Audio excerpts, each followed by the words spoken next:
BRS party का स्थापना का लक्ष्य यह है कि आज के समय जो अनुभव 75 साल के आज़ादी में मिले हैं उसको देखते हुए भारत में एक उच्च गुणवत्ता वाली परिवर्तन की बहुत सख्त ज़रूरत है। India needs a qualitative change. BRS will be the agent of change. हम अपने शुरुआत महाराष्ट्र राज्य से किए हैं, आगे मध्य प्रदेश, छत्तीसगढ़, उत्तर प्रदेश, हरियाणा, पंजाब में अभी नेक्स्ट कदम में जा रहे हैं, कोई हफ्ता 10 दिन के बाद।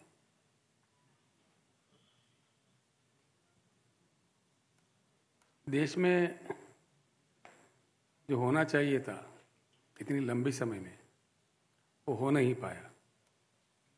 ये कड़वी हकीकत है, सच है। और जो आज भी जो हो रहे हैं वो भी सही दिशा में नहीं है। सभी तबके के लोग, सभी विभाग के लोग भी नाराज है। ज़्यादा से ज़्यादा लोग अभी की आज की स्थिति अगर देश की देखें तो पूरी इकोनॉमी टाल मटोल हो गई है। निर्यात ऑलमोस्ट क्लोजर पे आ रहा है। लाखों में इंडस्ट्रीज का क्लोजर हो रहा है। Where make in India is gone, God only knows. और आयात बढ़ रही है। आयात ऐसी चीज़ों की जिसकी कोई ज़रूरत ही नहीं, अगर काम सही पे हो जाए। क्योंकि हमारा देश एक कृषि प्रधान देश है, फिर भी हम 1 लाख करोड़ के ऊपर का पाम ऑयल इंपोर्ट करते हैं। लगातार कर रहे हैं, कांग्रेस के ज़माने से भी, अब भाजपा के सरकार में भी।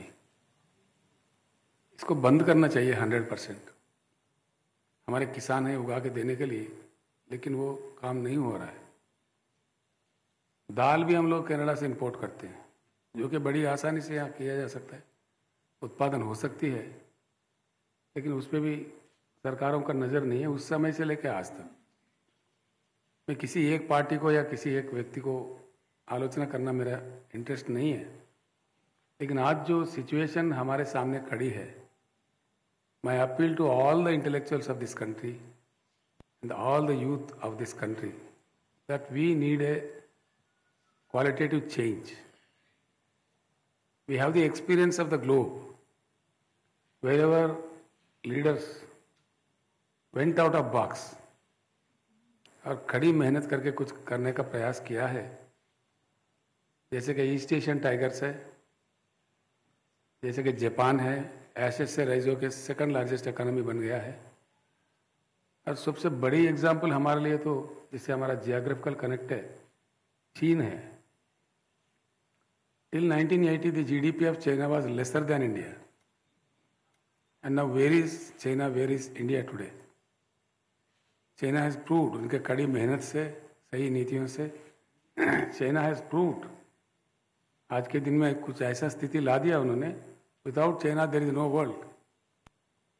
यहाँ तक कि हमारे पतंगों के मांझा, दीपावली के पटाखे, दीपावली के दिए भी चाइना से आने लगे हैं, होली के रंग भी। ऐसी स्थिति है। जो चीज़ भारत में बन सकता है उसको भी आज भारत इंपोर्ट करने लगा है। कुछ धनवान लोग घर बना रहे तो कह रहे कि भाई कहाँ गए, चाइना गए, क्यों गए? फर्नीचर लाने गए। सोफा सेट के लिए भी हम चाइना भाग रहे हैं, हमारे भारतवासी। तो ये साफ इंडिकेट करता है कि there is a need for a greater change style of functioning of India. और कई अन्य चीज़ है, we need to make some structural changes. संविधान को लेकर के भी, जुडिशरी को लेकर के भी, इकोनॉमिक रिफॉर्म्स भी होना चाहिए, कॉन्स्टिट्यूशनल रिफॉर्म्स होना चाहिए, इलेक्टोरल रिफॉर्म्स भी होना चाहिए, एडमिनिस्ट्रेटिव गवर्नेंस का भी सिस्टम बदलना चाहिए। We should get out of this routine. Until unless we should get out of the box and get out of this routine, this country will not be able to flourish. Elections do come and go. Parties may win, parties may lose. ये तो चलता ही रहता है. लेकिन unless there are some structural changes, India will never be able to catch up with the world. कुछ ऐसी चीज़ें हैं बड़ा ही दुखदाई है. खास तौर पर दो चीज़, पानी और बिजली. इसके लिए पूरी भारत तरसता है. मैंने कई किताबें पढ़ी है, कई बुद्धिजीवियों से, कई शास्त्रियों से मैंने बात किया है, कहीं से सही समाधान नहीं निकलता. We have the water availability more than the requirement of the country. The rainfall of India is about 1,40,000 TMC. 50% of the water gets evaporated, and rest 50%, that's about 70,000 TMC. हमारे नदियों में बहता है शुद्ध पानी, जिसके आज तक भारत ने उठाया है सिर्फ 20-21 हज़ार का. जो प्रोजेक्ट्स बने हैं जैसा कि इंदिरा सागर, नागार्जुन सागर, हीराकोट, ऐसे प्रोजेक्ट्स में सिल्टेशन भी आ गया है. उसमें 1/4 या 1/3 भर भी गए हैं. The real use of water is about 18,500-19,000 TMC. बाकी पूरे पानी समंदर में बह जाता है. 75 साल का ये स्टोरी है. देश के 15 प्रधानमंत्री बने, कई लोग 100 लोग मुख्यमंत्री बने, नीतियाँ नहीं बदल पा रहे. देयर इज ए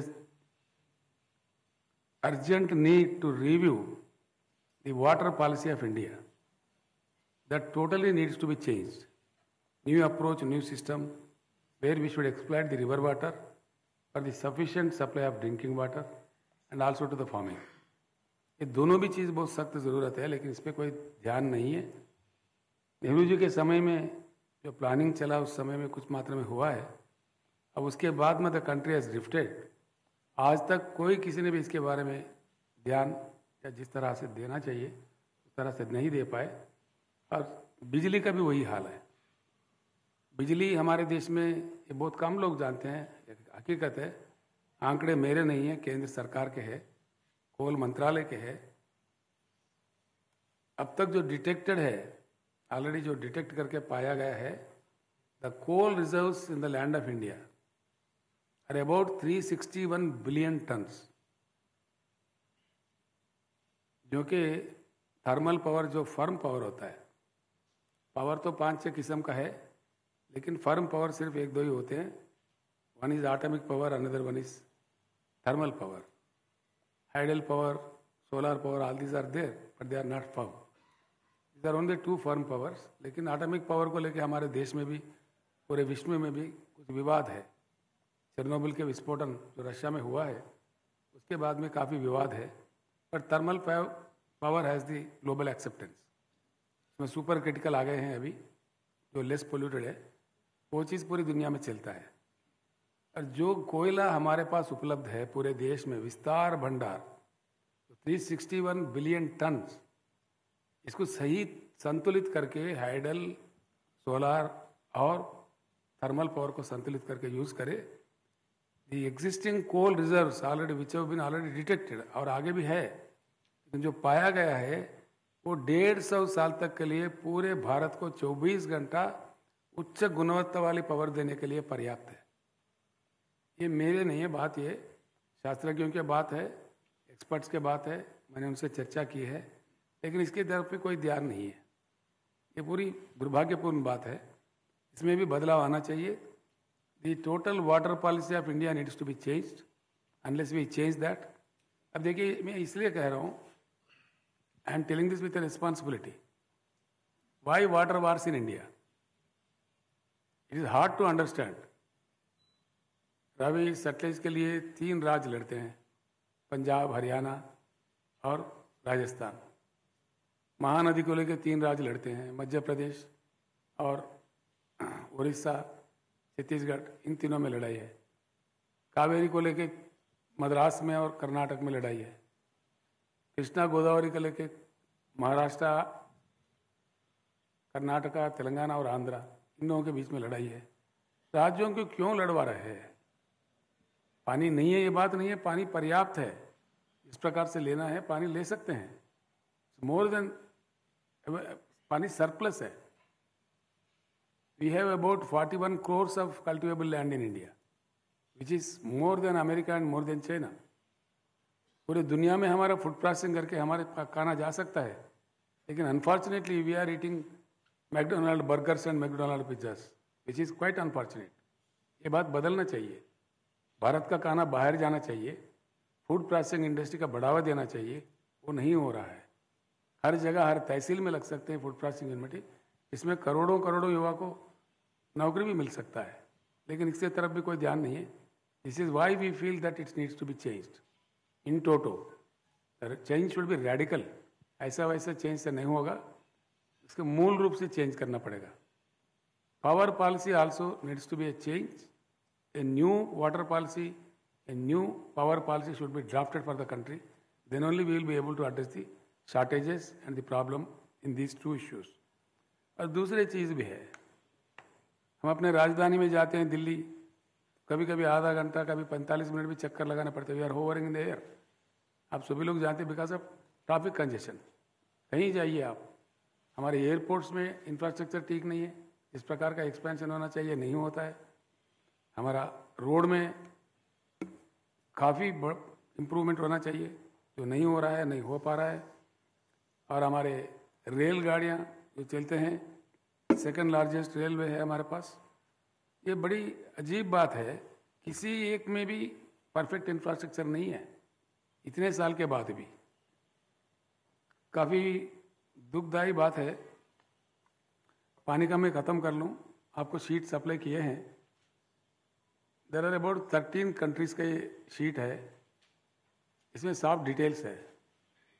एक्चुअली होता ये है, पानी कहीं भी किसी फैक्ट्री में नहीं बनता. पानी बहुत अनमोल चीज़ होती है, मानव उसको तैयार नहीं कर सकते. जो आता है प्रकृति देती है, उसको बड़ा संभाल के यूज़ करना चाहिए. हमारा देश बाढ़ से भी प्रभावित है, सूखा से भी प्रभावित है. आधा बिहार तो डूबा हुआ रहता है हर साल, आधा सूखे में रहता है, और कई जगह देश में अकाल सकाल होते ही रहते हैं. ये हमारे अनुभव है. जो पानी की उपलब्धि है, जो प्रकृति भगवान ने दे रखा है, उसको सही तरीके से इस्तेमाल करें. देखिए, एक छोटा सा देश है जिम्बाब्वे. इनके पास एक रिजर्वायर है 6533 TMC, इसका मैंने आपको दिया है details. You can see it later on. ऐसे ही रूस में है अंगारा, वहाँ पे 5968 TMC का डैम्स है. कनाडा में, अमेरिका में होवर डैम है. ऐसे ही I have given you the details. You can go through this document. It will show you. Bharat जैसे विस्तार देश में, इतने विशाल देश में, कम से कम 2-3 तो कम से कम ये ऐसे प्रोजेक्ट हमारे पास होना चाहिए. देश पूरा प्यास है, खेत पूरा प्यासे है, गले प्यासे है, लेकिन इस पर कोई ध्यान ही नहीं. ये ऐसे अगर 2-4 रिजर्वायर बना लें तो हम बाढ़ से भी सेफ रहेंगे, सूखे से भी बचेंगे. पीने के लिए पानी विस्तार मिलेगा, उद्योग के लिए मिलेगा, हर किसी को मिलेगा. हर किसी को देने के बाद तो 41 करोड़ एकड़ की कृषि योग्य भूमि है इंडिया में, हर एकड़ में पानी दिया जा सकता है. मैं आपसे प्रार्थना करूंगा, लोगों को आप बताएं, आपके अखबार के जरिए, आपके चैनलों के जरिए. I pray you, please let it be known to the people.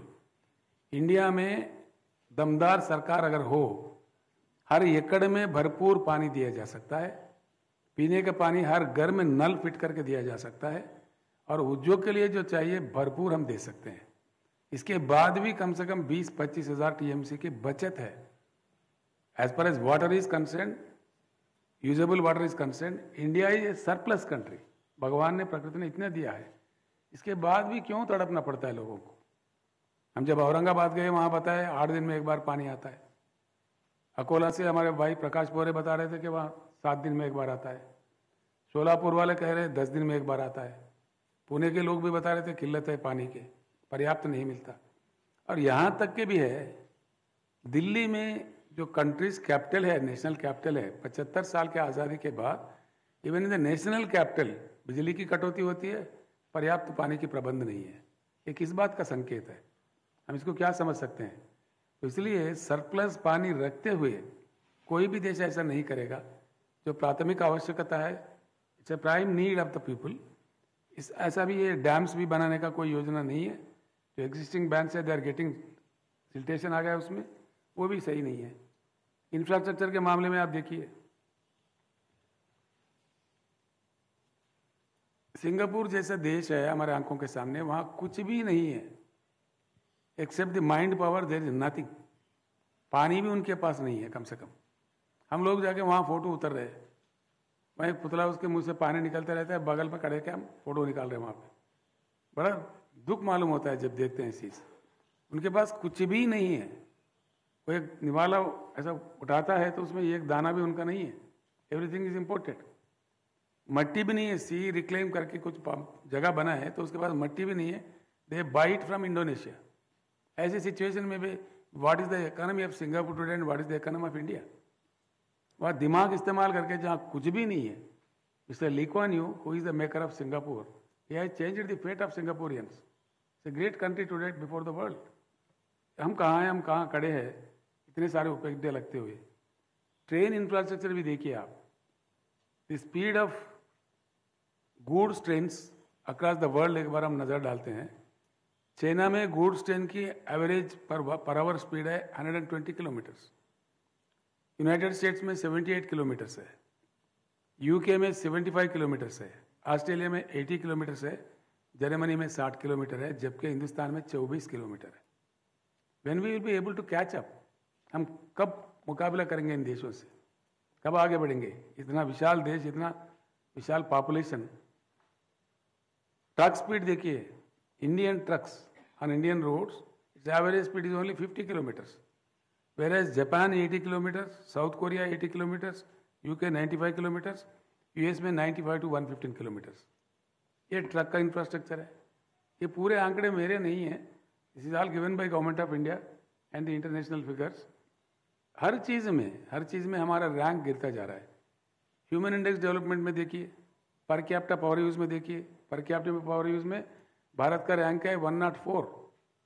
तो कहाँ है? भूटान भी हमसे ज़्यादा है पर कैपिटा पावर यूटिलाइजेशन। तो हम कहाँ खड़े हैं? और ये ऐसे ही चलते रहे तो कुछ होने वाला नहीं है। और सिंगापुर का एक बड़ा अजीब बात है, सिंगापुर का एक ही पोर्ट है। Singapore perimeter is only 193 kilometres. वो एक आइलैंड है, हम जानते हैं। जो कंटेनर्स हैंडल करते हैं, चाइना में 37.3 लाख कंटेनर्स, 37.3 है, इंडिया में 25.7 है। चाइना है, सॉरी, सिंगापुर का 37.3 है, China up to 210 lakh containers का हैंडल करते हैं। वेरेज और Indian coast is about 7.5 to 8,000 kilometers. यानी कि वो इंफ्रास्ट्रक्चर में हम सही नहीं है। इतना विस्तार हमारा 30 इलाके है, तटवर्ती कई राज्य है पूरे भारत में, वो भी सही नहीं है। हर चीज़ में आप किसी भी चीज़ देखिए, पोर्ट्स में देखिए, एयर इंफ्रास्ट्रक्चर देखिए, सड़क इंफ्रास्ट्रक्चर देखिए, रेल इंफ्रास्ट्रक्चर देखिए, तो इसमें कंप्लीटली हमारे को, ये तो कोल इंडिया का है, you look at everything, we are going down.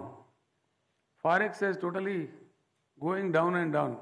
And what is the rupee value today? It's about 82 change है आज में, मेरे ख्याल से 80 to 83 रुपीस है। ये स्थिति पहले कभी नहीं था भारत में। इतना गिरावट रूपी का अब पहली बार हमको देखने का मिल रहा है। We are not able to control anything. इसी को लेके the BRS proposes for a qualitative change in the country. हमारा प्रयास वही है। पूरी भारत में हम अपना प्रयास जारी रखेंगे, हम आगे बढ़ेंगे और इस प्रकार का उच्च गुणवत्ता वाली परिवर्तन का पूरी प्रयास करने का हम आगे बढ़ रहे हैं। रिफॉर्म एजेंडा भी मैंने आपको बता दिया। It's about economic reforms, constitutional reforms, electoral reforms, judicial reforms and administrative reforms and governance में रिफॉर्म्स। तो ये मैंने दिया है आपको विस्तार में, आप इसको देख सकते हैं। मैं ज़्यादा अपने तरफ से नहीं बोलते हुए, if you have anything to ask me, you can please begin with.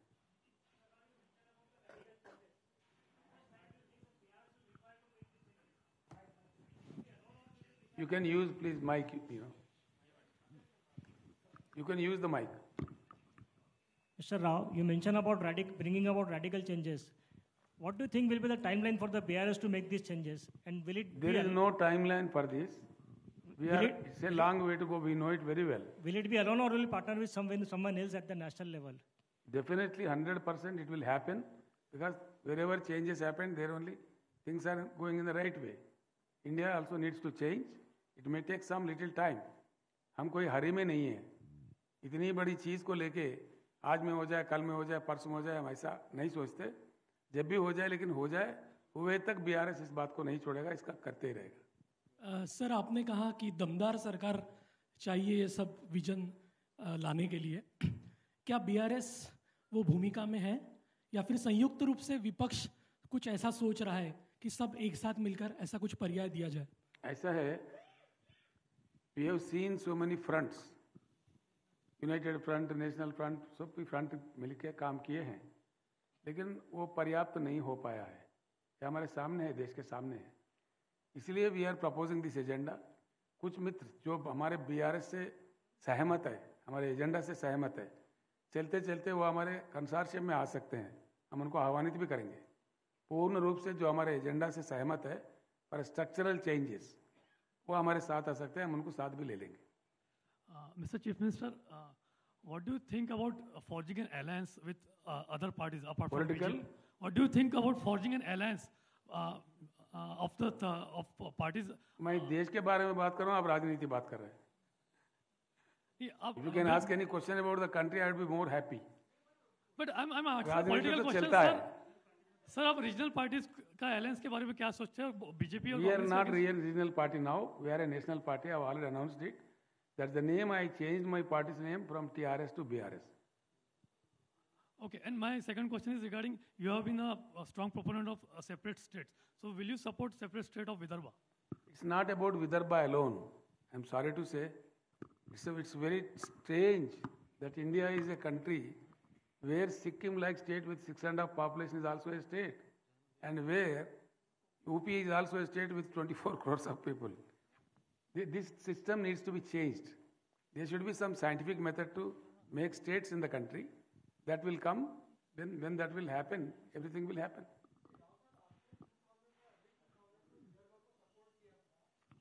बिल्कुल किया था. उसमें शेक क्यों कर रहे हैं आप? तेलंगाना बनने के बाद में आपने भैया बिल्कुल विदर्भ किया का था. नाम नहीं लिया. मैंने यहाँ पे सभा भी संबोधित की थी.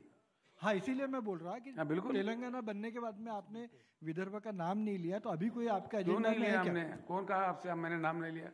कहीं बोल ही नहीं रहे, आ ही नहीं रहे आप विदर्भ में कभी. अभी पहली बार आपका एंट्री हुआ है. ऐसा मैंने पॉलिटिकल. आपको सीधा बता दिया. भारत में ही एक अजीब स्थिति है राज्य बनाने के सिस्टम को लेकर. मुझे भी 15 साल लड़ने पड़े. When I was on to fast on to death, almost मैं मरते मरते फिर जीवित हुआ. मैं अनशन पे बैठ के मेरे मरते मरते समय में अनाउंसमेंट आया पार्लियामेंट से. यानी कि देश साइंटिफिक नेचर. इसलिए मैं कहता हूँ उच्च गुणवत्ता वाली परिवर्तन की ज़रूरत है. कहीं कोई राज बनाना है तो इतना मुश्किल, इतना मशक्क़त क्यों ऊपर पड़ती है देश देश. राज बनाना है तो बना लो. हमने तेलंगाना बनाया जैसा, तो we have converted the 10 districts of Telangana into 33 districts, whereby we are achieving wonderful results there. ये होना चाहिए आमतौर पर कई जगह. सर, एक सवाल ऐसा है, आप कह रहे हैं कि महाराष्ट्र के 288 सीट्स जो है वहाँ पे उम्मीदवार होंगे. जितना भी वोट शेयर आपको मिलेगा लोकसभा में, विधानसभा में, तो उसका फ़ायदा कह रहे हैं ऐसे पॉलिटिकल एक्सपर्ट्स कि बीजेपी को होगा. देश में आम आदमी पार्टी के बारे में भी यही कहा जाता है कि जो वोट शेयर, आप भी देश की बात कर रहे हैं, बाकी पार्टी भी देश की बात कर रहे हैं, पर इस सारी चीज़ों का फ़ायदा गुजरात में भी देखा है बीजेपी को होता है. इससे आप सहमत हैं? आपने फिर भी राजनीति शुरू कर दी है. नहीं सर, ये सवाल है. आप इसमें सवाल राजनीति का है. सर, आप राजनीति करने तो आए ना. कौन? आप yes, politics is a vehicle to achieve this targets. पर सर, आप जब नीतियाँ बनते हैं पार्लियामेंट से, नीतियाँ बनते हैं विधानसभाओं से, तो पॉलिटिक्स में रहना जरूरी है. गारू, एक लास्ट मेरा सवाल ये है, ये ब्लूप्रिंट है किसका? ये ब्लूप्रिंट. आपका प्रश्न का मैं जवाब देता हूँ. किसका फायदा होता है, किसका नुकसान होता है, इससे हमको मतलब नहीं है. इस देश में आजकल एक फैशन बन गया. कोई भी एक पार्टी खोल के आ गया तो किसी का बी टीम का हो, किसी का सी टीम का हो, किसी का ए टीम का हो, ऐसा एक तमाशा बन रहा है. इसका कोई मतलब ही नहीं है. ऐसा कहने वाले कहते रहेंगे, लेकिन हमारा जो काम है देश के जनता के लिए होगा, देश के जनता के फायदा के लिए होगा. गारू, ये ब्लूप्रिंट है जो आपने दिया है, दिस इज अ ब्लूप्रिंट, क्योंकि महाराष्ट्र में इसके पहले राज ठाकरे ब्लूप्रिंट लेके आए थे. उसका ये ब्लूप्रिंट है, क्या ब्लूप्रिंट में? ये आपने जो दिया है document, this is the blueprint for Maharashtra development. Not Maharashtra, it's for the whole India, but it's a blueprint for whole country. Entire country needs a change. It's not a single state which cannot do anything. Sir ये sir दक्षिण भारत में केरल, कर्नाटका, आंध्र, तमिलनाडु में BRS क्या स्थिति में है और महाराष्ट्र ही क्यों चुना गया है? ऐसा है, महाराष्ट्र में ये दुखदायी बात है एक्चुअल में. ये चीज़ मैं साफ बताना चाहूँगा. हमारा नारा भी है अब की बार किसान सरकार. हमने इसलिए दिया, largest suicides in the country are taking place in Maharashtra. सबसे ज़्यादा आत्महत्या है, और ख़ास तौर पर जो तेलंगाना के बॉर्डर से लगे हुए यवतमाल ज़िले में बहुत ज़्यादा आत्महत्या हो रही है. और इसके देखते हुए हमने समझा महाराष्ट्र से शुरू करो, इसीलिए हमने महाराष्ट्र से शुरू किया. सर एक क्वेश्चन और एक है कि भागीरथ भालके के लिए एक प्राइवेट विमान भेजा गया था, ऐसी क्या नौबत आ गई थी कि प्राइवेट विमान भेजना पड़ा? प्राइवेट विमान नहीं हो, हमारा अपना पार्टी का विमान है. हाँ, तो पार्टी का ही विमान क्यों भेजना पड़ा? पार्टी में लोग आ रहे तो क्या करें, भेजेंगे, उसमें क्या है? तो इसके लिए प्राइवेट विमान भेजा जाता है? कौन सा बड़ा बात है? सर ये पार्टी के लोग प्राइवेट विमान में घूमना नहीं चाहिए. आज भी मैं प्राइवेट विमान से ही आया हूँ. इसमें कौन सी नई बात है भाई? सर अमेरिका में तो कदम कदम पे प्राइवेट विमान है भैया. किसानों के पास भी विमान है. वही स्थिति भारत में हम लाना चाहते हैं. सर ये कई लोग हैं. सर अभी आपने ये विमान की बात की, थोड़ी देर पहले आपने सड़कें और ट्रकों की स्पीड अलग अलग देशों की है गिनाई. तो पिछले कई सालों में सड़कें तो देश की बन रही है, तो क्या मतलब आप क्या कहना चाहते हैं कि इससे भी बढ़िया और इंफ्रास्ट्रक्चर हो सकता है, और वो कितना टाइम लेगा, मतलब क्या कहना चाहेंगे आप? भैया क्या बन रहे क्या नहीं बन रहे आप भी जानते हैं, हम भी जानते हैं. हमने जो बताया वो हकीकत है ना. ये आंकड़े मेरे नहीं है भैया, केंद्र सरकार के हैं. उन्होंने खुद बताया है. तो इससे भी बढ़िया इंफ्रास्ट्रक्चर हो सकता है? 100% हो सकता है, क्यों नहीं हो सकता है? सर ये बताएं सर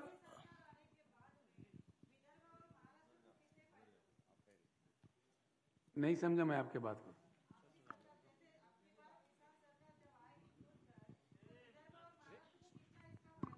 %100% हो जाएगा मैम, बिकॉज हमारे पास महाराष्ट्र से ज़्यादा किसान आत्महत्या कर रहे थे. अब वो ऑलमोस्ट थम गए. ऑलमोस्ट, कहीं एक आधा होता होगा, लेकिन ऑलमोस्ट थम गए. नंबर 2, हमारे किसान आज खड़े हो गए हैं. हमारे जो पॉलिसीज है, एक्सेलेंट पॉलिसीज है. किसानों में जितना दुख था वो सारा मिट गया है. अभी हमारे किसान बहुत खुशहाल है, अच्छा है. मैं एक बात आपको ज़रूर समझाना चाहूँगा, आधा से ज़्यादा हमारे किसान खेती छोड़ के पलायन थे. खास मुंबई में काम करते थे, कई जगह काम करते थे, पूरे भारत में पेट भरने के लिए काम करते थे. आज हमारे लोग पूरे वापस आ गए, और तेलंगाना राज्य में करीब 14 राज्यों के लोग आके हमारे पास अपने पेट भर रहे हैं. यही स्थिति महाराष्ट्र में भी, विदर्भ में भी आ जाएगी. अगर बीआरएस सरकार यहाँ बने, सेम तेलंगाना जैसा स्थिति यहाँ भी आ जाएगी. सर ये बताएं कि यूनिफॉर्म सिविल कोड के लिए कहा जा रहा है कि नागरिकों की राय ली जाए, धर्म गुरुओं की राय ली जाए, तो आपका क्या कहना है यूनिफॉर्म सिविल कोड के लिए? इनकी राय, लोगों की राय की बात की जा रही है और धर्म गुरुओं की राय लेने की बातचीत की जा रही है. ये धर्मगुरु कहाँ से लाके रख दिए भाई राजनीति में? धर्मगुरु तो को मठ चलाना चाहिए, पूजा पाठ करना चाहिए, याग करना चाहिए. वो इसमें घुसपैठ करके बड़ा हंगामा कर रहे हैं देश में. Sir, I am Neeraj from Power of One magazine, this side. So I want just ask you a question. You would be the prime ministerial candidate of opposition. So in this situation, opposition क्यों भाई, opposition क्यों बोलते हो आप? नहीं, in this situation, क्योंकि बाहर जितने विपक्ष के लोग हैं उनके लिए आप एक अच्छे कैंडिडेट हो सकते हैं. क्या आपको नहीं लगता कि यहाँ इस तरीके से महाराष्ट्र में जब आप आएंगे तो एक सेक्युलरिज्म के जो दूसरी ताकतें हैं वो कमजोर होंगी, सेक्युलरिज्म की लड़ाई कमजोर होगी, क्योंकि वोट का जो डिस्ट्रीब्यूशन होगा वो यदि थोड़ा सा भी आपके फेवर में होता है तो definitely it will be affect to the others. एक सिंपल बात है, किसको इफेक्ट होता है किसको नहीं होता, इससे हमारा कोई मतलब नहीं है. जनता के फायदे में काम हो वो काम हम करते हैं. सर आपने कहा है कि अब की बार किसान की सरकार. यस. जब चुनाव आएंगे तो किसानों की क्या भागीदारी रहेगी, क्या उनको मौका दिया जाएगा? बिल्कुल दिया जाएगा. हम तो कह रहे हैं हल चलाना बंद करो और रास्ता निकालो पार्लियामेंट में जाने का, विधानसभा में जाने का. हम सीधे ही कह रहे हैं। राव सर मेरा एक सवाल है। आपका मैंने पूरा भाषण भट्ट सभागृह में देखा, आपने एक भी बार विदर्भ की बात नहीं की और आपने जस्ट अभी कहा कि एक विदर्भ को हम तेलंगाना जैसा बनाएंगे। अगर आपकी सरकार भारत में आती है तो आपने खुद ने इतना बड़ा संघर्ष किया है कि सेपरेट जो राज्य रहते हैं उन्हीं का विकास होता है, तो आप अलग विदर्भ आप नहीं देना चाहते क्योंकि आपने कहा कि हम तेलंगाना जैसा बनाएंगे विदर्भ को, यानी आपने सेपरेट विदर्भ का मुद्दा छोड़ दिया है क्या? हमने नहीं छोड़ा या नहीं पकड़ा, हम कभी पकड़ लिया कभी छोड़ लिया, हम तो सीधे ही कह रहे हैं, इसमें कोई ये बात नहीं है। सीधी बात यह है, भारत में कई जगह नए राज्यों की मांग है। मैं एक बात कहता हूँ आपको, इस सादा सिंपल बात है, इसमें कोई कठिनाई नहीं है। बिहार को लेके एक, उसका नाम क्या है, मिथिलांचल राज्य का मांग है। मेरा नारा लेके, मेरा मांग लेके, मेरा दिल्ली पहुंचने से पहले 10 साल से वो लोग बैठे हुए हैं जंतर मंतर में। मेरा बात हो गया, तेलंगाना बन गया, वो आज भी बैठे हैं ऐसे ही। तेलंगाना बन के we are celebrating 10th year of formation of Telangana, still they are sitting there. Why the things should be like this? Bharat में राज्य बनाने के मांग होंगे, वो एक बात है, और राज्य बनाने की जो बात है वो केंद्र सरकार को खुद में सोचना चाहिए। देखिए, हमारे पास एंड बंगाल में 2 जगह जिले की संख्या नहीं बढ़ाए, जबकि पूरे भारत ने बढ़ाया। हमारे पास जो थे वही थे। अब तेलंगाना बनने के बाद मैंने तेलंगाना का विभाजन करके 33 जिला कर दिया। हमको देखते हुए आंध्र में भी 25 जिला कर दिया वो लोग। And the things are going so smooth, you know. बहुत बड़े बड़े जिलों की जगह एक जिले में अब 3 कलेक्टर आ गए, 1 कलेक्टर के बजाय। काफ़ी काम हम कर पाते हैं, काफ़ी काम कर रहे हैं, हमको रिजल्ट पाया। मैं एक एग्जाम्पल आपको देता हूँ। हमारे राज्य को किसानों के बढ़ोतरी के लिए हमने क्या किया, एवरी 5000 एकर्स को एक क्लस्टर बना दिया। एक अच्छा अनुभव है, इसलिए मैं कह रहा हूँ आपसे, थोड़ा सा समय लगेगा, लेकिन पूरे ऐसे राज्य में, तेलंगाना राज्य में 2601 क्लस्टर बने। हम और हमारे चीफ सेक्रेटरी पूरे कलेक्टर्स कॉन्फ्रेंस बुला के उनको समझा दिए, भैया बहुत अहम चीज़ है, यहाँ किसानों की पूरी चर्चा होगी, अच्छा होगी, ये 6 महीने के अंदर बनाना है। और बिल्कुल 6 महीने के अंदर हम बना पाए। अगर पुराने ज़िले रहते, डिस्ट्रिक्ट के एक ही कलेक्टर रहते, कभी भी संभव नहीं होता था। आज ऐसा हो रहा है। अमेरिका हमसे बुद्धिमान देश है, डेफिनेटली। वो देखो 33-34 करोड़ का उनका पॉपुलेशन है, 50 राज्य बना लिया उन्होंने। हमारे पास क्या जाता है, और एक 10-15 राज्य बने तो क्या जाने का है, इसमें क्या फर्क पड़ता है? इसको इतना कठिन क्यों बना के रखा है पूरे देश में? राज्य बनाने के लिए देश की रवैया भी बदलना चाहिए। जब वो बात आएगी उसमें ऑटोमेटिक विदर्भ भी बनेगा, कौन रोक सकता है उसको? सर, मोदी सरकार जो यूनिफॉर्म सिविल कोड ला रही है, उसमें आपका और आपकी पार्टी का क्या स्टैंड है? देखिए, यूनिफॉर्म सिविल कोड का जो देश कहता है, मोदी सरकार लाता है, तो तब जितते हैं। अभी क्या बात करते हैं? Sir, I am Amit Wankhede from Happening Today here, sir, in front of you. You gave the example of Singapore. In Singapore, there were many structural and administrative changes. There was also opposition from media also. What type of constitutional, administrative and structural changes are you suggesting for development of India? मेरा एक बात है, मेरा आपसे सीधा निवेदन है। कहीं ऐसे कुछ कॉन्क्लेव चल रहा था मीडिया का, इसमें मैं था। मैंने कहा चाइना का, जैसा आपसे कहा, उनके सामने रखा, तो बोलने लगे चाइना का स्थिति कुछ अलग है, वहाँ के कानून कुछ अलग है, वहाँ चुनाव ने, मतलब ऐसे बातें करें। जब चाइना से हमारा सिस्टम अच्छा हो तो हमको चाइना से आगे रहना चाहिए ना, बिल्कुल होना चाहिए ना। यानी कि ज्ञान किसी के पास नहीं होता है, ज्ञान का कोई ठेकेदार नहीं होता है। अच्छी ज्ञान जहाँ से भी प्राप्त होता है पूरी दुनिया में, वहाँ से लेना चाहिए, उससे थोड़ा रिफॉर्म करके अपने देश के मुताबिक बना लेके उसको इम्प्लीमेंट करना चाहिए। इसमें क्या दिक्कत है? स्ट्रक्चरल रिफॉर्म्स, बिल्कुल स्ट्रक्चरल रिफॉर्म्स की ज़रूरत है। मैं आपको बताऊं तो कई देश है जो आउट ऑफ बॉक्स जाके स्ट्रक्चरल रिफॉर्म करके आगे बढ़ चुके हैं। जापान देखो, एशेस में गए हिरोशिमा नागासाकी के बाद, now they are the second largest economy in the world. China देखिए, साउथ कोरिया देखिए, मलेशिया देखिए, सिंगापुर देखिए, कई ऐसे देश हैं हमारे सामने। हमारे देखते देखते कम से कम 15-16 कंट्री काफ़ी अच्छी उनकी तरक्की हुई है। वैसा हम क्यों नहीं करना चाहिए हिंदुस्तान में? हमको खुद में ज्ञान नहीं है तो वहाँ से सीख सकते हैं हम लोग। अच्छी बात कहीं से भी मिलता है दुनिया में, वहाँ से लेना चाहिए। కేసీఆర్ గారు, ये तेलंगाना का फुटप्रिंट भारत सरकार इम्प्लीमेंट करता है, अक्सर इस टाइप का एक बात एडवर्टाइजमेंट में होती है, तो क्या आपकी और मोदी साहब की लेट नाइट मीटिंग्स होती है ये पॉलिसी को लेकर? क्या है, मुझे समझ में नहीं आया। तेलंगाना का जो फुटप्रिंट है, पॉलिसीज है, उसका footprint government of India follow करता है, इस प्रकार की बात हमेशा एडवर्टाइजमेंट में होती है। तो आपकी मोदी जी के साथ में कोई मीटिंग्स होती है ताकि आइडियाज एक्सचेंज हो जाएं? मोदी जी मेरे अच्छे मित्र है। कई बार हम अपने ख्यालात बदलते हैं, नीति आयोग मीटिंग में, कहीं इधर उधर में, बिल्कुल हम मिलते जुलते हैं। और कुछ मीटिंग्स भी होते हैं, best practices in the states. Kerala में कोई चीज़ बेस्ट हुआ तो दूसरा सीखे, तेलंगाना में कुछ अच्छा हुआ तो दूसरा सीखे, ऐसे वो एक्सचेंज होते रहते हैं, इसमें कोई नई बात नहीं है। Mr. Rao, since your party is targeting Nagpur, is your party going to fight this municipal corporation elections as well? We are going to fight each and every election in Maharashtra now. Okay, and how many? नहीं सुनिए, मेरी पूरा बात सुनिए। हम जीते ना जीते इससे कोई बात नहीं है, कुछ लोग जीतेंगे कुछ लोग हारेंगे, कोई बात नहीं है। हम अपना बेस बनाते चलेंगे। हमारा लक्ष्य बहुत बड़ा है भारत परिवर्तन का, तो हम अपनी जगह बनाते बनाते आगे बढ़ेंगे और पूर्ण लक्ष्य पाने तक हमारा कोशिश जारी रहेगा। In Vidarbha, how many seats you are targeting? Assembly seats? All seats. Why not all seats? मुझे बताओ कहाँ किसान नहीं है? किसान तो छोड़िए, किसान के साथ पूंजीपति भी आना चाहिए। उनकी थाली में खाना कहाँ से जाता है? किसान ही देता है। Hello sir. सर मेरे दो क्वेश्चंस थे आपसे। आपने सर किसानों की बात की, तो सर मेरा पहला क्वेश्चन था कि एमएसपी के रिगार्डिंग। सर एक किसानी है सर, जैसे आप कोई भी अगर मार्केट से प्रोडक्ट लीजिए, सब एमआरपी पे बिकता है, पर किसान का प्रोडक्ट आप एमएसपी पे के लिए बात करते हैं और वो भी मेजोरिटी ऑफ इसको नहीं मिलता है जो। और आपने सर दूसरा क्वेश्चन ये था कि आपने यूएस की बात की।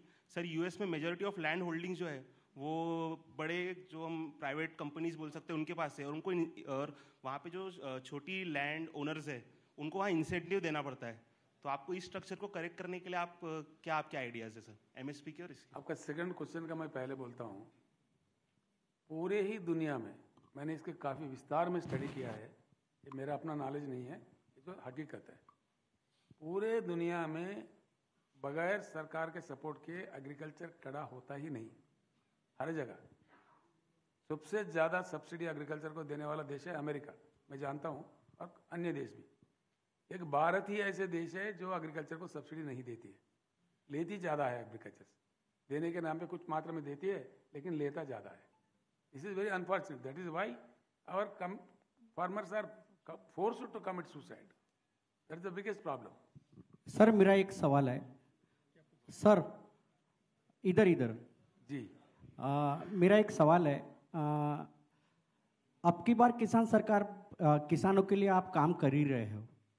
देश में जो भी सरकार आई है, आने के पहले उन्होंने काफ़ी वादे किए हैं, लेकिन 5 साल निकल जाते हैं, वादे भूल जाते हैं। अभी 10 साल निकल गए, वादे भूल गए। आपकी सरकार अगर देश में आती है तो क्या शिक्षा की नीति और रोजगार की नीति क्या रहेगी? क्योंकि देश में बेरोजगारी बढ़ गई है, शिक्षा नीति में परिवर्तन हुआ है, जो गरीब है उनको शिक्षा नहीं मिलती। तो अगर आपकी सरकार अगर देश में आती है तो क्या नीति रहेगी? भैया मैं आपको एक बात बताना चाहूँगा। इलेक्शन मैनिफेस्टो बनाते हैं हर पार्टी और पेश करते हैं लोगों के सामने।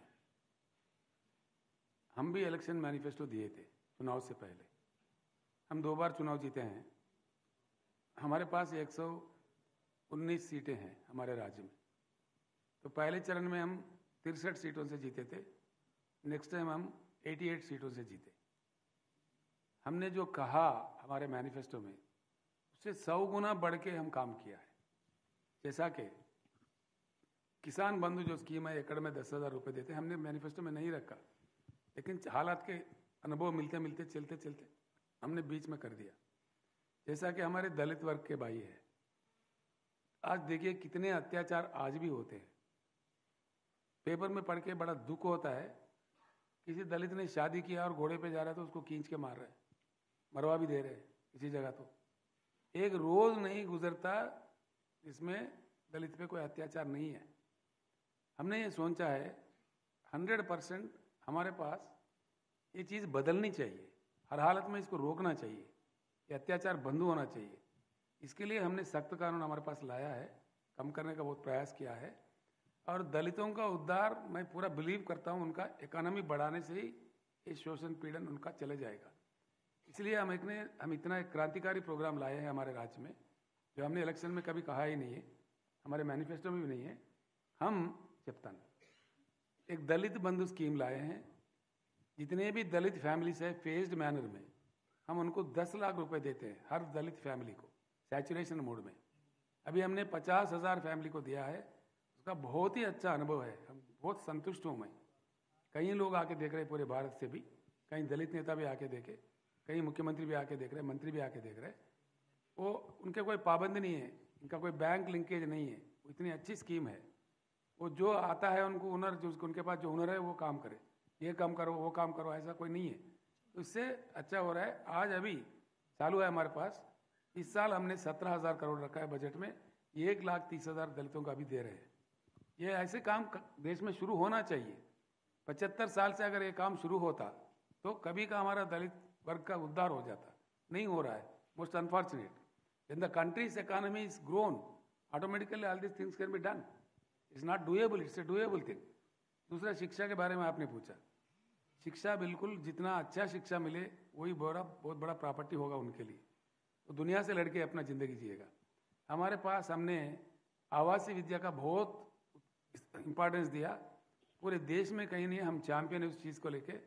1001 स्कूल हमने आवासीय विद्यालय छोड़ चुके हैं।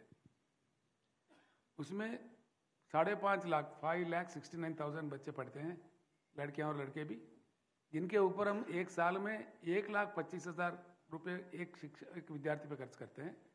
बहुत ही अच्छे परिणाम उसके मिल रहे हैं। नीट में, हर एग्जाम में हमारे बच्चे बहुत सीट डाल रहे हैं। तो ऐसे शिक्षा पूरे देश भर में आना चाहिए, हम ये चाहते हैं। शिक्षा का नीति भी पूरा बदलना चाहिए, जैसे जर्मनी में मिलता है, यूएस में मिलता है, कई अन्य देशों में मिलता है। शिक्षा फ्री में मिलना चाहिए। सरकारी स्कूलों का अहमियत बढ़ा देनी चाहिए। सरकार स्कूल छोड़ के हमारे बच्चे आज प्राइवेट स्कूल में भाग रहे हैं। सरकारी स्कूल क्वालिटेटिव बनाना चाहिए उनको, जो हम लगे हुए हैं, बना रहे हैं। सर, महंगाई को लेकर कोई भी सरकार बात नहीं करती, तो आप क्या आपकी सरकार में इस एजेंडों के लेकर महंगाई कम करेंगे? बिल्कुल, आपका बात सच्चाई होना चाहिए, उसका प्रयास होना चाहिए। इन्फ्लेशन कट गया तो महंगाई ऑटोमेटिक कम हो जाएगी, इन्फ्लेशन बढ़ गया तो महंगाई भी बढ़ेगी। सेंट्रल एजेंसीज के दुरुपयोग को लेकर काफ़ी चर्चा हो रही है इन दिनों। तमिलनाडु में 1-2 दिन पहले एक कार्रवाई हुई। आपके राज्य में भी आईटी के कुछ रेड्स आपके एमएलएस पर भी हुई है, सर्चेस हुए। इस पे कैसा देखते हैं आप? बिल्कुल गलत बात है जो हो रहा है, अच्छा नहीं है, लोकतंत्र में सही नहीं है। दूसरा, एक बात नहीं भूलना चाहिए किसी को भी, वो चाहे मोदी जी भी हो, कोई भी हो। डेमोक्रेसी के पिलर्स आर द पार्टीज। ये प्रजातंत्र के, लोकतंत्र के स्तंभ है पार्टी। पार्टियां बचे रहे तभी लोकतंत्र बचे रहेगा, तब हमको मौका मिलेगा, जनता हमको मौका दे सकती है। मोदी जी भी काहे से प्रधानमंत्री बने? चांस था लोकतंत्र में, वोट के जरिए, तो तभी जाके उनको चांस मिला। दूसरे लोगों को भी जीने देना चाहिए। इतना पीछे पड़ के उनको हरास करके करना ठीक बात नहीं है। It's not good at all. ये निंदनीय बात है, खंडनीय बात है। सर, महाराष्ट्र लोकसभा और महाराष्ट्र विधानसभा में आपकी पार्टी कितनी सीट का टारगेट लेके चल रही है? पूरे सीटों का टारगेट ले रहे हैं हम तो। मिस्टर राव, क्योंकि अगर किसान समझते हैं, किसान फैमिली हमारे साथ आते हैं, तो कौन रोक सकता है? Mr. Rao, you mentioned about constitutional reforms. Can you elaborate on that? We need to make some structural changes. It's not changing the constitution in toto. एक बात ऐसा होता है भैया, इसमें खुलकर बात करना चाहिए, इसमें छुपाने वाली बात कुछ नहीं। अक्सर ये होता है, किसी भी देश का एक शुरुआत कहीं से गिनते हैं। समझो कि ये 3-4 तरीके का होता है। किसी जगह ट्रांसफॉर्मेशन फ्रॉम ऑटोक्रेसी डेमोक्रेसी होता है, किसी जगह इनकलाब जैसा कि लेनिन ने लाया, माओ ने लाया, क्रांति आया, तो तब से वो लोग शुरुआत गिनते हैं। हम जैसे देश में आज़ादी से हम शुरुआत मानते हैं, जिनको दूसरों का रूल चले गए, हमारा खुद का रूल आ गया, तब से हम गिनते हैं। सर 2000 सुनिए, एक मिनट सुनिए। तो इसमें क्या होता है, ये जब भी देश बनता है उस समय के बुद्धिजीवी कुछ लोगों से कमेटी बना देते हैं, जैसे कॉन्स्टिट्यूएंट असेंबली हमारे पास बना था बाबा साहब अम्बेडकर जी के चेयरमैन सदारत में, और कानून कायदा कुछ बना के अपनी जर्नी शुरू करते हैं। लेकिन 1-2 दशक में चलते चलते जो अनुभव मिलता है उसको पूरा करके 95% देश सेटल होता है मेन मुद्दों पे। बाकी साइंटिफिक ब्रेक थ्रू जैसा आने लगा तो उसमें चेंजेस करते हैं, जैसे कि कंप्यूटर नहीं था आज आ गया, स्मार्टफोन था नहीं था अब आ गया, साइबर क्राइम एक नई चीज़ आ गई साइबर क्राइम, तो ऐसे छोटे छोटे बातें हैं। लेकिन मेन कंट्री पूरा सेटल होता है 1 दशक, 1.5 दशक, 2 दशक में। हमारा दुर्भाग्य यह है कि 75 साल के बाद में भी हम सेटल नहीं, इसलिए we need to make some structural changes where they are electoral changes, administrative changes. जैसे मैंने अभी बताया, the total water policy of India needs to be changed, the total power policy. देखिए ना, सिंपल बात है, इतना भंडार कोयले का देश में है लेकिन ऑस्ट्रेलिया से कोयला मंगाया जा रहा है, किसके लिए, किसके फायदे के लिए? इंडोनेशिया से कोयला मंगाया जा रहा है और ज़बरदस्ती किया जा रहा है ट्रांसकोस पे, जेनकोस पे, स्टेट्स पे कि यही खरीदो, जबकि हमारा हिंदुस्तान का कोयला मिलता है 4000 में टन, वो मिलता है 28,000 में टन, वही खरीदो, ज़बरदस्ती किया जा रहा है। That's the reason I said there have to be some structural changes which have to be transparent and clear. Power and water का प्राइवेटाइजेशन होने को रहा क्या? प्राइवेटाइजेशन पावर में लाना इतना गलत है भैया। हमारे खुद का अनुभव है, एक गैस आधारित पावर स्टेशन, जबकि हमारे पास, मैं उनका नाम नहीं बोलूँगा, कोई भूतपूर्व मुख्यमंत्री है, वो आदमी ने PPA कर दिया 25 साल का, यानी कि हम गिरवी रखे गए 25 साल। वो PPA का अग्रीमेंट कुछ ऐसा है, वो सप्लाई ना भी करो तो हम उसको पैसा देना पड़ेगा। That gas plant has never started but still we are paying money to that company. This is the kind of privatization which we are opposing. अंधाधुन निजीकरण is not at all advisable. जो पब्लिक सेक्टर, देखिए मैं बता रहा हूँ ना, ये यूं ही नहीं बोल रहा हूँ मैं। हमने तेलंगाना राज्य आने के बाद में हमने मन बना लिया है एक 6000 मेगावाट का बिजली उत्पादन करो। सोलार में 6000 का टारगेट था, 5700 हो गए, 6000 थर्मल में। मेरे पीछे काफ़ी लोग पड़े, बड़े बड़े पूंजीपति, बड़े बड़े कंपनी, L&T सब आए।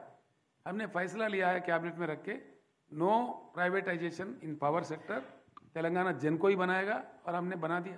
तेलंगाना जेनको चल रहा है हमारे पास आराम से।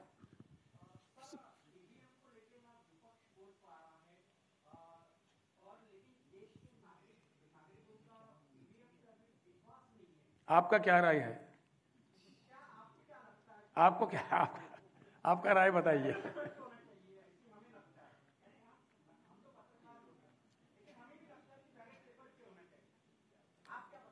ये एक बात है, तो साफ बात है, अच्छा क्वेश्चन है ये।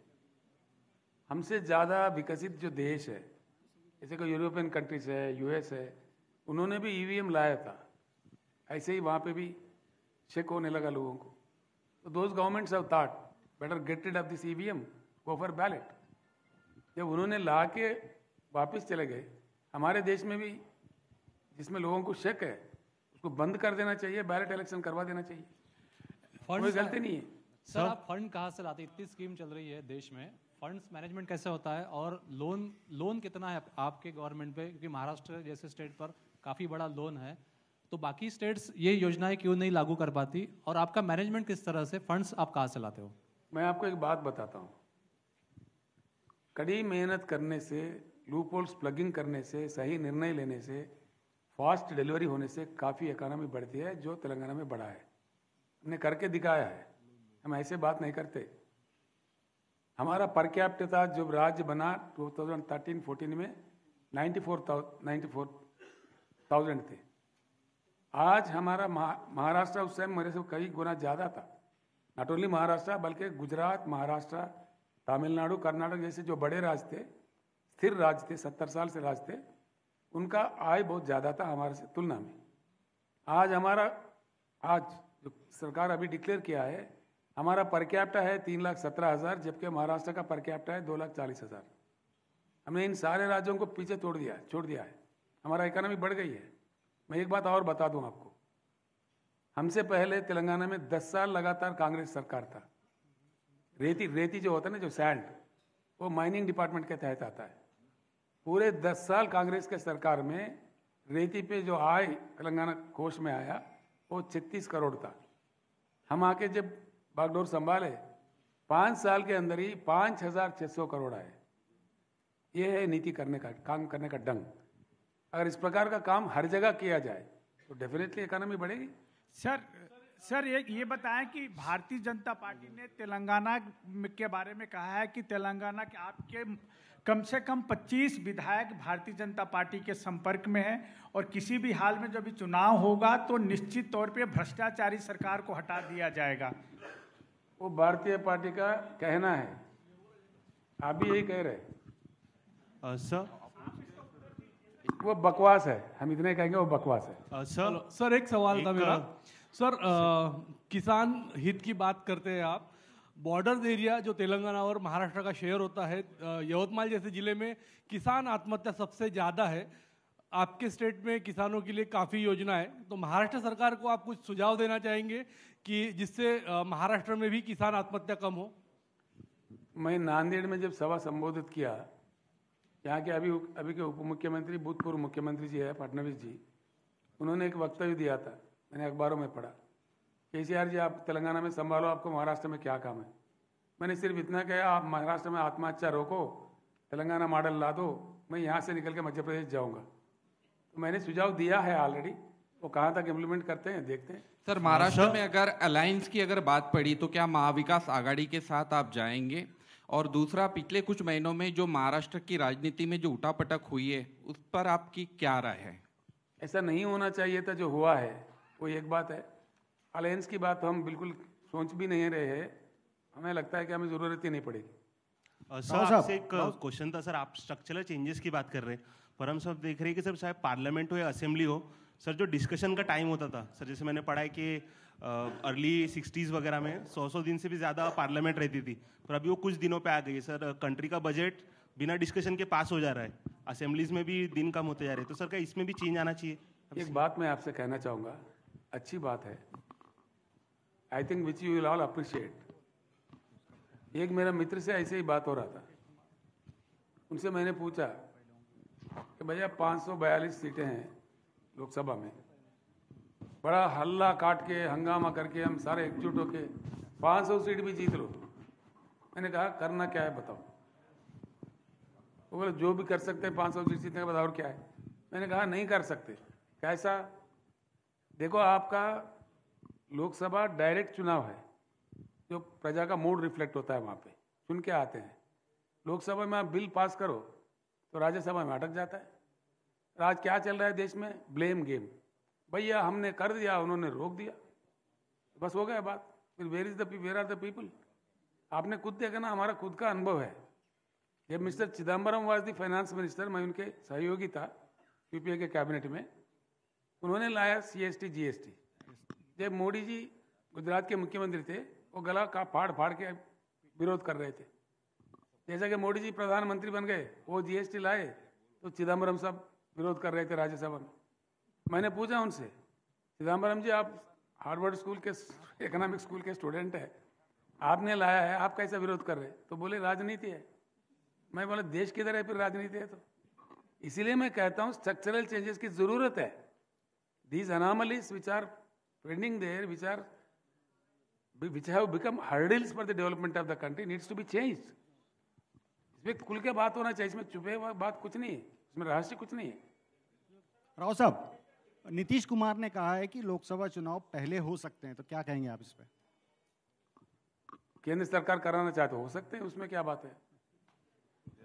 कौन सा बड़ा बात है इसमें? अभी मैं सोचा नहीं, बाद में बता दूंगा जी।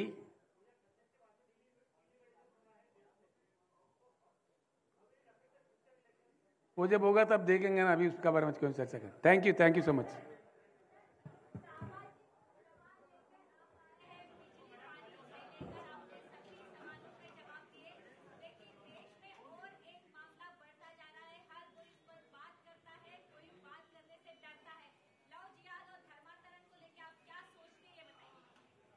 हम तो साफ कह रहे हैं, आप लिख सकते हैं हमारे एजेंडा में, which I am going to announce in Delhi very shortly.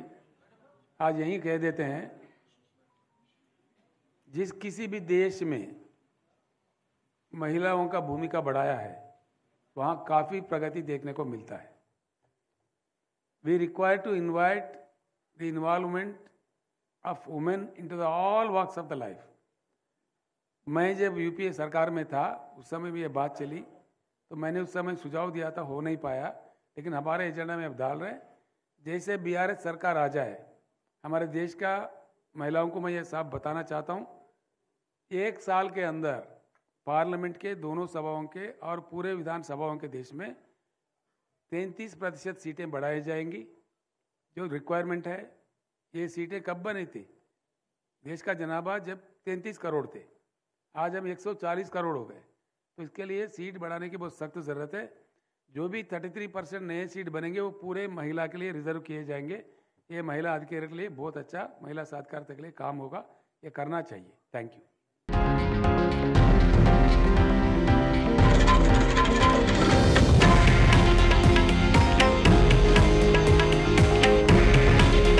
हे आहे देशातील नंबर 1 न्यूज नेटवर्क आणि आपण पाहत आहात TV9 मराठी। काळजी तुमची, हित महाराष्ट्राचं।